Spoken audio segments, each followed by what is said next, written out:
নমস্কার বন্ধুরা, রান্নাবান্না চ্যানেলে আপনাদের স্বাগত। আমার আজকের রেসিপি রেস্টুরেন্টের স্টাইলে ডিমের কোরমা তৈরি। তো চলুন উপকরণগুলো দেখে নিন। প্রথমে ওভেনে একটি কড়াই বসিয়ে 1 টেবিল চামচ সর্ষের তেল কড়াইতে গরম করে নেব। গোটা মশলার জন্য আমি নিয়েছি একটা বড় সাইজের পেঁয়াজ কুচি করে নিয়েছি, 15 কোয়া রসুন, 5টা কাঁচা লঙ্কা আর হাফ ইঞ্চি আদা টুকরো করে নিয়েছি। ধনেপাতার টুকরোগুলো আমি পরে কাজে লাগাবো। তেল গরম হয়ে যাওয়ার পর প্রথমেই আমি কড়াইতে দিয়ে দেবো পেঁয়াজ কুচি। পেঁয়াজ কুচিগুলোকে আমি হালকা লাল লাল করে ভেজে নেব। খেয়াল রাখতে হবে যেন ভাজা পেঁয়াজের টুকরোগুলো সফট হয়। এই জন্য গ্যাসের ফ্লেমটা লো টু মিডিয়ামে করে দিচ্ছি। 5 মিনিট এইভাবে ভেজে নেওয়ার পর দেখুন পেঁয়াজের টুকরোগুলো সফট হয়ে এসেছে, পেঁয়াজ কুচিগুলো ভাজা হয়ে গেছে। আর এবার এর মধ্যে আমি দিয়ে দেবো রসুনের কোয়াগুলো। রসুনের কোয়াগুলো আমি একইভাবে ভেজে নেব। রসুনের কোয়াগুলো 3 মিনিট ধরে ভাজলেই হবে। দেখুন কোয়াগুলো হালকা লাল লাল হয়ে এসেছে। এবার এর মধ্যে আমি অ্যাড করছি আদা কুচি। আদার টুকরোগুলো ঠিক একইভাবে ভেজে নেব। কখনোই সমস্ত উপকরণগুলো একসাথে কড়াইতে দিয়ে দেবেন না, আমার মতো আলাদা আলাদা করে পার্ট বাই পার্ট দেবেন, তাহলে অবশ্যই রান্নার স্বাদ ভালো হবে। আদার টুকরোগুলো ভেজে নেওয়ার পর এবার এর মধ্যে দিয়ে দিচ্ছি 5টা কাঁচা লঙ্কা। আমি যেহেতু রান্নাটা কাঁচা লঙ্কায় করব, সেই কারণে কাঁচা লঙ্কা অ্যাড করলাম। আপনারা যদি শুকনো লঙ্কা ব্যবহার করেন তাহলে এটা স্কিপ করে যেতে পারেন। সমস্ত উপকরণগুলো ভাজা হয়ে গেছে। এবার এগুলো মিক্সিতে পেস্ট করার জন্য তুলে নেব। মিক্সিতে পেস্ট করার আগে অবশ্যই মশলাগুলোকে ঠান্ডা করে নেবেন। এবার একটা বাটির মধ্যে 8 পিস সিদ্ধ করা ডিম নিয়ে নিয়েছি। ডিমে নুন হলুদ মাখানোর আগে ঠিক এইভাবে চাকু দিয়ে হালকা দাগ দাগ করে নিতে হবে। এটা করে নিলে ডিম ভাজার সময় ডিমটা ছিটবে না। এবার আমি ডিমের মধ্যে দিয়ে দিচ্ছি পরিমাণ মতো লবণ আর পরিমাণ মতো হলুদ গুঁড়ো। তারপর অ্যাড করছি সামান্য পরিমাণে লাল লঙ্কার গুঁড়ো। এতে ডিমের কালারটা খুব ভালো আসবে। এবার হাত দিয়ে ডিমের গায়ে মশলাগুলো খুব ভালোভাবে মাখিয়ে নেবেন। ঠিক এইভাবে মাখিয়ে নিতে হবে। দেখুন মাখিয়ে নেওয়ার পর ডিমের কালারটা খুব ভালো এসেছে।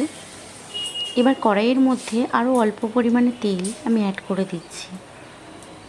তেল গরম হয়ে যাওয়ার পর ডিমগুলো একটা একটা করে কড়াইতে ছেড়ে দেব। গ্যাসের ফ্লেমটা অবশ্যই লো টু মিডিয়ামে রাখবেন। ডিমগুলোকে খুব ভালোভাবে ফ্রাই করে নিতে হবে। দেখুন ডিম ভাজা হয়ে গেছে। এবার আমি ডিমগুলোকে উঠিয়ে নেব। এবার একটা অন্য কড়াই নিয়ে তার মধ্যে 1 টেবিল চামচ সর্ষের তেল দিয়ে দিচ্ছি। তেল গরম হয়ে যাওয়ার পর এর মধ্যে দিয়ে দিচ্ছি একটা তেজপাতা আর 2টো শুকনো লঙ্কা। তেজপাতা আর শুকনো লঙ্কা ভাজা হয়ে যাওয়ার পর এর মধ্যে দিয়ে দিলাম গরম মশলা। গরম মশলার জন্য আমি একটা দারচিনি, 2টো ছোটো এলাচ, 2টো লবঙ্গ আর 2টো গোলমরিচ ব্যবহার করেছি। গরম মশলা ভাজা হয়ে যাওয়ার পর এর মধ্যে দিয়ে দিচ্ছি 1 টিস্পুন গোটা জিরে।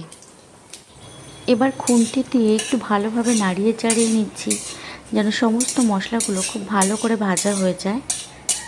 এরপর আমি গ্যাসের ফ্লেমটা অফ করে দিয়েছি।